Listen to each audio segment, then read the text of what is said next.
Hello students, good morning. I am Deepak Jezurkar, Faculty of Physics in a Pravara Science Academy. So, today we are going to start with the first chapter in physics, which is rotational dynamics. आता हा जो rotational dynamics chapter आहे हा तुमच्या मागच्या वर्षीच्या सिलेबसमध्ये म्हणजे मागच्या वर्षी जो 12thला सिलेबस होता त्याच्यामध्ये सर्क्युलर मोशन आणि रोटेशनल मोशन या दोन चॅप्टरचं कॉम्बिनेशन करून हा रोटेशनल डायनेमिक्स हा चॅप्टर बनवलेला आहे. तर आपण सर्वात आधी सर्क्युलर मोशन जो आहे त्याच्याविषयी इन्फॉर्मेशन बघणार आहे किंवा सर्क्युलर मोशनचा सर्वात आधी स्टडी करणार आहे. त्याच्यानंतर रोटेशनल मोशनचा स्टडी करणार. मग सर्क्युलर मोशन समजून घेण्यासाठी सर्वात आधी आपल्याला लिनियर मोशन आपण 11th मध्ये शिकलेलो आहे, बरोबर. तरी पण त्याच्या ज्या बेसिक काही टर्म्स आहेत त्या आपण पुन्हा एकदा रिवाइज करून घेऊ. मग लिनियर मोशन जर बघितली तर लिनियर मोशन मध्ये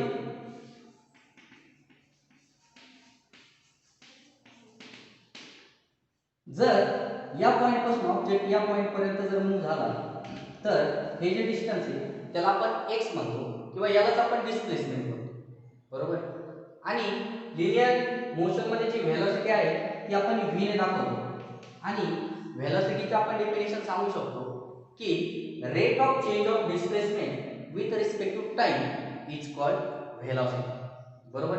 म्हणजे व्हेलॉसिटी जर आपल्याला इक्वेशनच्या फॉर्म मध्ये लिहायची असेल तर आपण अशी लिहू शकतो change in displacement with respect to change in time. मग हे जे असणार आहे ही ॲव्हरेज व्हेलॉसिटी असणार आहे. ॲव्हरेज व्हेलॉसिटी म्हणजे टोटल डिस्प्लेसमेंट किती आहे आणि टोटल टाइम त्याच्यासाठी किती रिक्वायर्ड आहे. जर आपल्याला इन्स्टंटेनियस व्हेलॉसिटी लिहायची असेल तर आपण व्हेलॉसिटी इक्वल टू म्हणजे for the very small time घेतो म्हणजे डेल्टा टी जो आहे तो टेंड्स टू 0. असं जर असेल तर आपण velocity is equal to dx by dt या प्रकारे काय करतो. मग याच्यावरूनच आपण ऍक्सिलरेशन जे आहे ते पण कॅल्क्युलेट करू शकतो.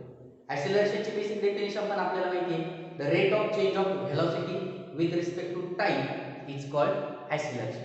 म्हणजे व्हेलॉसिटी चेंज होत असेल विथ रिस्पेक्ट टू टाइम तर तिथे ऍक्सिलरेशन असणार आहे आपल्याला माहिती आहे. मग ऍक्सिलरेशन ॲव्हरेज ऍक्सिलरेशन जे असेल ते असेल delta v upon delta x as delta t tends to 0, sorry, delta t as delta t tends to 0 we can write instantaneous acceleration as acceleration is equal to dv by dt, बरोबर.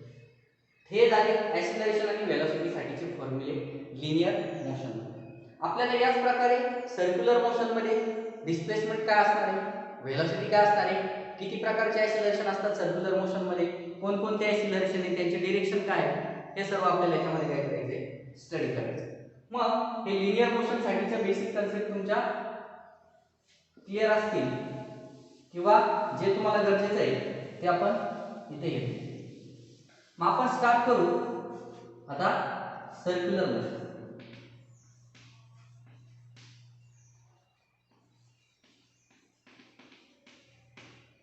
आता circular मोशनच्या basically दोन characteristics असतात. एक तर circular motion is a accelerated motion. First characteristic जी आहे ती आहे इट इज ॲसिलरेटेड मोशन. आणि सेकंड कॅरेक्टरिस्टिक जी आहे ती आहे it is a periodic motion. तर ॲसिलरेटेड मोशन म्हणजे काय आपल्याला माहिती आहे की ज्या मोशन मध्ये व्हेलॉसिटी चेंज होत असते त्याला आपण काय म्हणतो, ॲसिलरेटेड मोशन. मग जर सपोज एखादा पार्टिकल सर्क्युलर मोशन मध्ये युनिफॉर्म व्हेलॉसिटीने जर परफॉर्म करत असेल 5 मीटर पर सेकंडने एखादा पार्टिकल या सर्क्युलर मोशन मध्ये परफॉर्म करतो म्हणजे या सर्कलच्या अराउंड काय करतोय, परफॉर्म करतो. मग इथे त्याची व्हेलॉसिटी 5 मीटर, इथे त्याची व्हेलॉसिटी 5 मीटर, इथे त्याची व्हेलॉसिटी 5 मीटर. मग आपण म्हणू शकतो की त्याची व्हेलॉसिटी ते कॉन्स्टंट असणार आहे का, तर 5 मीटर पर सेकंड हा त्याचा स्पीड इथे कॉन्स्टंट असणार. तर व्हेलॉसिटी चेंज होणार आहे कारण व्हेलॉसिटी ही व्हेक्टर क्वांटिटी आहे आणि त्यामुळे व्हेलॉसिटी मॅग्निट्यूड ॲज वेल ॲज डिरेक्शन दोघांवरती पण डिपेंडंट असतात. म्हणजे तुम्ही जर इथे बघितले, इथे जर ऑब्जेक्ट असेल तर त्याची डिरेक्शन ही असेल, इथे जर ऑब्जेक्ट असेल तर त्याची डिरेक्शन या प्रकारे, इथे जर ऑब्जेक्ट असेल तर त्याची डिरेक्शन या प्रकारे, इथे ऑब्जेक्ट असेल तर डिरेक्शन या प्रकारे. म्हणजे प्रत्येक इन्स्टंट ऑफ टाइमला डिरेक्शन काय होत जाते, चेंज होत जाते. म्हणून जो पार्टिकल सर्क्युलर मोशन मध्ये परफॉर्म करतो, इट इज ऑर द जी सर्क्युलर मोशन असते ती ऑलवेज काय असते, ॲक्सिलरेटेड मोशन असते. नेक्स्ट जी प्रॉपर्टी आहे किंवा नेक्स्ट जी कॅरेक्टरिस्टिक आहे ती आहे it is a periodic motion. Periodic motion म्हणजे काय, तर हा जो पार्टिकल इथून मूव्ह करायला सुरुवात केली तर हा पुन्हा मूव्ह होत इथेच येणार आहे, हा पुन्हा मूव्ह होत इथेच येणार आहे. म्हणजे हा जी मोशन आहे ती काय करतोय, रिपीट करतोय. म्हणून आपण याला काय म्हणतो, पिरियडिक मोशन. मग आता सर्क्युलर मोशन मध्ये ज्या बेसिक आपल्या डिस्प्लेसमेंट आहे किंवा व्हेलॉसिटी आहे त्याच्यासाठी आपण इक्वेशन्स काय करू, फाइंड आउट करू. मग लिनियर मोशन जर त्याच्यासाठी आपण एक ऑब्जेक्ट कन्सिडर करू जो काय करतोय, सर्क्युलर मोशन परफॉर्म करतो. हा ऑब्जेक्ट सपोज इथून त्याने सर्क्युलर मोशन परफॉर्म करायला सुरुवात केली तर मूव्ह होत होत हा इकडे आला, बरोबर. मग इथे काय चेंज झालंय बरं, तुम्ही जर बघितलं तिथे हे जे डिस्टन्स आहे इथून ते इथपर्यंत हे पण चेंज झाले, याला सपोज आपण एस म्हटलं. त्याचबरोबर दुसरी गोष्ट म्हणजे हा जो अँगल आहे थीटा हा पण इथे काय होतो, चेंज. म्हणजे पार्टिकल जसा जसा इकडे मूव्ह होत जाणार आहे तसा तसा अँगल पण काय होत जाणार आहे, वाढत जाणार आहे. हा जो अँगल असणार आहे याला आपण म्हणणार आहे अँग्युलर डिस्प्लेसमेंट. समजलं, त्याला आपण काय म्हणणार आहे, अँग्युलर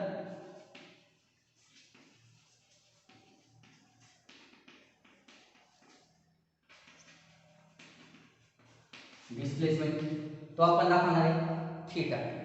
मग तो जर आपल्याला कॅल्क्युलेट करायचा असेल तर आपल्याला एक बेसिक रिलेशन माहिती आहे की हा जर अँगल आपल्याला कॅल्क्युलेट करायचा असेल तर आपण रेडियन मध्ये कॅल्क्युलेट करतो आणि तो आपण दाखवतो arc upon radius of that circle. Suppose r is the radius of that circle, मग आपण लिहू शकतो theta is equal to r जे आहे आपले आहे यस डिवायडेड बाय जे रेडियस आहे आर. मग याच्यावर आपल्याला एक रिलेशन मिळतं की s is equal to r theta. आता या थीटाचे जे युनिट आहे बेसिक गोष्टी बघतोय, युनिट जे असणार आहे ते असणार आहे रेडियन, ते आपण रेडियन. आणि जे डायमेन्शन जे असणार आहे ते असणार आहे L0 M0 आणि T0 because it is A dimensionless quantity. ठीक आहे, ही बेसिक गोष्ट तुमच्या ध्यानात आली असेल. मग एक सर्कल पूर्ण करण्यासाठी टोटल जो पार्टिकल डिस्टन्स कव्हर करतोय ते जर बघितलं तर 360 डिग्री एवढं अँग्युलर डिस्प्लेसमेंट काय करतोय, ट्रॅव्हल करतोय. म्हणजे रेडियन आणि डिग्री मधलं जर रिलेशन आपल्याला लिहायचं झालं तर रेडियन आणि डिग्री मधलं आपण रिलेशन लिहू शकतो की 360 डिग्री इज इक्वल टू 2 पाय रेडियन और 180 degree is equal to pi radian और 180 divided by pi is equal to 1 radian और 57.27 degree is equal to 1 radian. हे आहे डिग्री आणि रेडियन मधलं रिलेशन. मग आपण सर्क्युलर मोशन शिकतोय तर सर्क्युलर मोशन शिकताना आपल्याला सर्कल विषयी काही बेसिक गोष्टी माहिती पाहिजे. जसे की सर्कलचा सर्कम्फरन्स काय असतो, सर्कलचा एरिया काय असतो. मे बी तुम्हाला माहिती पण असेल की सर्कलचा जो सर्कम्फरन्स आहे इथे सर्कलचा सर्कम्फरन्स जो आहे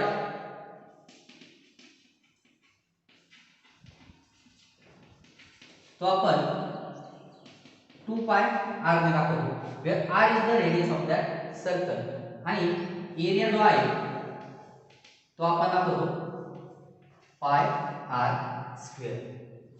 ओके, इथपर्यंत तुमच्या लक्षात आलेलं असेल.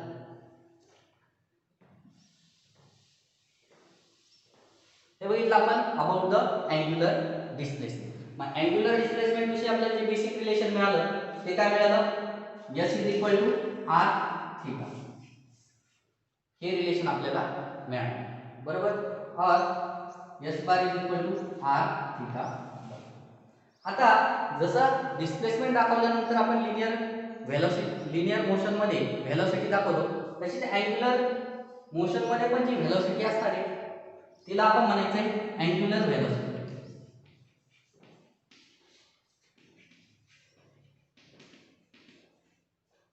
ती जी अँग्युलर व्हेलॉसिटी आहे ती आपण ओमेगा बाय म्हणतो. आणि ती जर फाइंड आउट करायची असेल तर तिची डेफिनेशन आपण सांगू शकतो की the rate of change of angular displacement with respect to time is called angular velocity. म्हणजे आपण ती लिहू शकतो angular velocity omega bar is equal to d theta by d t. बरोबर. आणि याच्यावरून जर रिलेशन फाइंड आउट करायचं असेल तर हे जे इक्वेशन वर याला जर डिफरन्शिएट केलं विथ रिस्पेक्ट टू टाइम तर आपल्याला मिळेल delta s bar divided by delta t is equal to हा जो असणार आहे हा कॉन्स्टंट आहे त्याच्यामुळे हा डिफरन्शिएशनच्या बाहेर आहे आणि r इनटू आपल्याला मिळेल d theta by t, where d theta by d t is the omega. बरोबर. म्हणजेच आपण लिहू शकतो इथे v bar is equal to r cross r bar cross omega. असं का लिहिलंय, क्रॉस प्रोडक्ट का घेतलंय, कारण सर्क्युलर मोशन मध्ये ज्यावेळेस ऑब्जेक्ट परफॉर्म करतो त्यावेळेस ही अँग्युलर व्हेलॉसिटी आणि linear velocity are always perpendicular to each other. म्हणजे जर तुम्ही बघितलं तर अँग्युलर व्हेलॉसिटीची जर आपल्याला डिरेक्शन दाखवायची असेल तर direction of the angular velocity is always along the axis of rotation. म्हणजे हा जर आपण एक सर्कल कन्सिडर केला, सपोज ऑब्जेक्ट या प्रकारे मूव्ह होतो, तर हा जर ॲक्सिस ऑफ रोटेशन असेल तर अँग्युलर व्हेलॉसिटी ओमेगाची direction it is always along that axis of rotation. आणि तिची जर आपल्याला डिरेक्शन फाइंड आउट करायची असेल तर आपण राईट हँड थंब रूलचा काय करतो यूज करतो. म्हणजे जर ऑब्जेक्ट या प्रकारे मोशन परफॉर्म करत असेल तर हे जे कर्व फिंगर आहे ते ऑब्जेक्टच्या मोशनची डिरेक्शन दाखवणार आहे आणि हा जो थंब असणार आहे हा अँग्युलर व्हेलॉसिटीचे काय दाखवणार आहे डिरेक्शन. म्हणजे हे दाखवते लिनियर व्हेलॉसिटी, दाखवतोय अँग्युलर व्हेलॉसिटी. जर ऑब्जेक्ट या प्रकारे मूव्ह करत असेल तर या प्रकारे तिची डिरेक्शन होणार आहे आणि अँग्युलर व्हेलॉसिटी डिरेक्शन काय होणार आहे डाऊनवर्ड. म्हणजे तुम्ही जर इथे बघितलं तर लिनियर व्हेलॉसिटी या प्लेन मध्ये आणि अँग्युलर व्हेलॉसिटी त्याला अपवर्ड किंवा डाऊन. बरोबर. म्हणजे लिनियर व्हेलॉसिटी आणि angular velocity are always perpendicular to each other. बरोबर. मग हे बघितलं आपण अबाउट द अँग्युलर व्हेलॉसिटी आणि अँग्युलर व्हेलॉसिटीचे डिरेक्शन आपण कशा प्रकारे दाखवतो. ठीक आहे. आता अँग्युलर व्हेलॉसिटीचं अजून एक रिलेशन आपल्याला गिवन आहे, ते जे आहे ते आहे omega is equal to 2 pi by. आता हे रिलेशन कसं आले तर आपण बघितलं तर एखादा ऑब्जेक्ट जर सर्क्युलर मोशन परफॉर्म करत असेल, बरोबर, तर आपल्याला जर त्याचं व्हेलॉसिटी कॅल्क्युलेट करायची, सपोज लिनियर व्हेलॉसिटी कॅल्क्युलेट करायची, की ऑब्जेक्ट जो आहे तो या प्रकारे काय करतोय सर्क्युलर मोशन परफॉर्म करतोय आणि याची लिनियर व्हेलॉसिटी आपल्याला कॅल्क्युलेट करायची. तर व्हेलॉसिटी कॅल्क्युलेट करण्यासाठी आपण यूज करतो distance travel by that object is divided by time required. मग इथे जो ऑब्जेक्ट असणार आहे तो जे टोटल डिस्टन्स कव्हर करणार आहे ते किती असणार आहे, ते असणार आहे equal to circumference of that circle. आणि सर्कम्फरन्स ऑफ द सर्कल आपण कशाने दाखवतो 2 पाय r ने दाखवतो किंवा स्मॉल r जर याची रेडियस स्मॉल r असेल तर. आणि suppose time required for that motion is capital T असं जर म्हटलं तर आपल्याला इथे मिळेल ही लिनियर व्हेलॉसिटी साठीचे इक्वेशन. आता अँग्युलर व्हेलॉसिटी साठी जर लिहायचं असेल तर आपल्याकडे रिलेशन काय v is equal to r omega. म्हणजे याला जर r ने मल्टिप्लाय केलं तर r इनटू v किंवा r ने जर याला डिवाइड केलं, बरोबर, म्हणजे याला जर मी r ने डिवाइड केलं तर मला मिळेल v upon r is equal to 2 pi r upon t divided by r. आणि इथे आपल्याकडे आहे v upon r is equal to omega. म्हणजेच मी इथे लिहू शकतो omega is equal to 2 pi by t. तर हे रिलेशन आपल्याला यावरून मिळतं, म्हणजे omega is equal to 2 pi by t. तसंच 1/t म्हणजे n is equal to, where n is the frequency, आपण लिहू शकतो n is equal to 1/t. मग आपल्याला 1/t च्या जागेवर जर इथे या इक्वेशन मध्ये n पुट केला तर आपल्याला मिळेल omega is equal to 2πn. हे दोन रिलेशन आपल्याला मिळाले. म्हणजे ओमेगा साठीच तुम्ही इक्वेशन ध्यानात ठेवा की relation between this linear velocity and angular velocity is v is equal to r omega, और वेक्टर फॉर्म मध्ये लिहिलं तर v is equal to r bar cross omega. आणि इथे मिळते आपल्याला omega is equal to 2π/t और omega is equal to 2πn. आता याच्यावरती आपण एक छोटासा प्रॉब्लेम डिस्कस करू.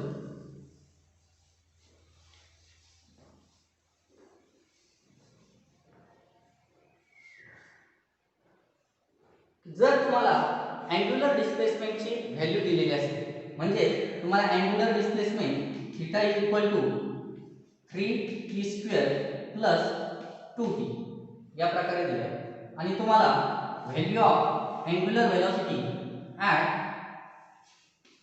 t is equal to 2 second काय केली कॅल्क्युलेट करायला विचारले. तर मग तुम्हाला डिस्प्लेसमेंट दिलेलं आहे आणि हे जो थीटा आहे हे अँग्युलर डिस्प्लेसमेंट आहे. यावरून जर आपल्याला अँग्युलर वेलोसिटी कॅल्क्युलेट करायची असेल तर आपण काय यूज करतो, omega is equal to d theta by d. म्हणजे आपल्याला हे जे इक्वेशन गिवन आहे त्याला फक्त विथ रिस्पेक्ट टू टाइम काय करायचं आहे, डिफरन्शिएट करायचं आहे. आणि याला जर विथ रिस्पेक्ट टू टाइमने आपण डिफरन्शिएट केलं, डिफरन्शिएशन सर्वांना यायला हवं, मग आपल्याला मिळेल हा t² चं डिफरन्शिएशन 2t म्हणजे 3 × 2t प्लस 2 बरोबर, हा मिळेल आपल्याला ओमेगा. मग ओमेगा आहे t इज इक्वल टू 2, फक्त t च्या जागेवर 2 ची व्हॅल्यू, t ची व्हॅल्यू जर पुट केली तर आपल्याला मिळेल 3 × 2 6 प्लस 3 × 2 × 2 प्लस 2 म्हणजे आपल्याला मिळेल 3 × 2 6, 6 × 2 12, 12 प्लस 2 14, 14 रेडियन पर सेकंड. ही आपल्याला मिळणार आहे ओमेगाची व्हॅल्यू. त्यानंतर अजून एक प्रॉब्लेम जर आपण घेतला की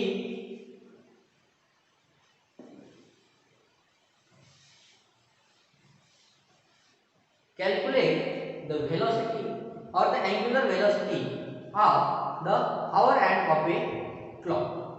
म्हणजे आपलं जे वॉच असतं त्याचे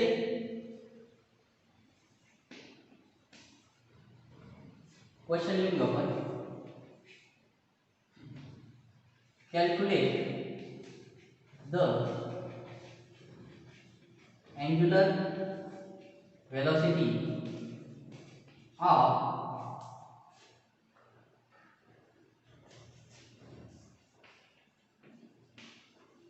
our hand of a clock. बरोबर. मग जर या प्रकारे वॉच असेल आणि आवर हँड असेल तर अँग्युलर वेलोसिटी कॅल्क्युलेट करण्यासाठी आपल्याकडे जे इक्वेशन आहे ते आहे omega is equal to 2π/t किंवा 2πl. पण इथे आपल्याला जो आवर हँड असणार याचा टाइम पिरियड माहिती, म्हणून आपण 2π/t हे इक्वेशन काय करायचं यूज करायचं. मग आवर हँडला एक रोटेशन पूर्ण करण्यासाठी किती टाइम लागतो, तर एक रोटेशन पूर्ण करण्यासाठी त्याला 12 आवर्स बरोबर. म्हणजे जो तास काटा असतो आपल्या वॉचचा त्याला एक रोटेशन पूर्ण करण्यासाठी 12 आवर्स लागतात. म्हणजेच मी ते ओमेगा लिहू शकतो, ओमेगा इज इक्वल टू 2π/12 आवर बरोबर. पण याचा युनिट मध्ये जर कन्वर्ट करायचं असेल तर याचा युनिट टाइमचं सेकंद, मग आवर्सचं जर आपल्याला सेकंद मध्ये कन्वर्जन करायचं असेल तर आपण लिहू शकतो omega is equal to 2π/12 hour into 60 minute into 60 second. हे जर कॅल्क्युलेशन केलं तर ही वेलोसिटी तुम्हाला मिळेल, velocity of the hour hand of a clock बरोबर. त्याच्यानंतर सपोज तुम्हाला असा क्वेश्चन विचारला की हा जो आवर हँड आहे याच्या टिपची वेलोसिटी किती असेल. आता याची टिप जर तुम्ही बघितली इथे या प्रकारे, तर ही जी टिप असणार आहे ती ऍक्च्युअल लिनियर मोशन परफॉर्म करणार, बरोबर. मग लिनियर मोशन जर परफॉर्म करत असेल तर आपल्याला इथे v ची व्हॅल्यू काय करायला लागेल, कॅल्क्युलेट करायला लागेल. आणि v ची व्हॅल्यू जर कॅल्क्युलेट करायची असेल तर त्या कंडिशन मध्ये तुम्हाला सपोज या r ची व्हॅल्यू पण काहीतरी किंवा ती जी लेंथ असणार आहे आवर अँगलचा त्याची तुम्हाला लेंथ पण दिलेली असते. म्हणजे तुम्हाला जर ते व्हॅल्यू कॅल्क्युलेट करायची असेल v, तर आपल्याकडे रिलेशन आहे v r ओमेगा. r ची व्हॅल्यू तुम्हाला दिलेली असेल, सपोज r ची व्हॅल्यू तुम्हाला दिलेली आहे 5 मीटर, तर तुम्ही इथे लिहू शकता 5 इंटू ओमेगाची व्हॅल्यू तुमच्याकडे आहे 2 पाय is divided by 12 into 60 into 60. म्हणजे ते जर कॅल्क्युलेशन आपण केलं तर 10 पाय डिवायडेड बाय 12 इंटू 60 इंटू 60 ही मिळेल तुम्हाला मीटर पर सेकंद, बरोबर. म्हणजे आपल्याकडे जे बेसिक रिलेशन्स आहे त्यांचा यूज करून तुम्ही या प्रकारे आपण इथं आर हँडची कॅल्क्युलेट केली, तुम्ही मिनिट हँड आणि सेकंड हँडची अँग्युलर व्हेलॉसिटी किंवा लिनियर व्हेलॉसिटी त्याच्या टिपची काय करू शकता, कॅल्क्युलेट करू शकता. नेक्स्ट लेक्चरमध्ये आपण युनिफॉर्म सर्क्युलर मोशन आणि नॉन युनिफॉर्म सर्क्युलर मोशन आणि सर्क्युलर मोशनमध्ये असणारे डिफरंट टाईपचे ॲक्सिलरेशन जे आहे त्याच्यावरती डिस्कशन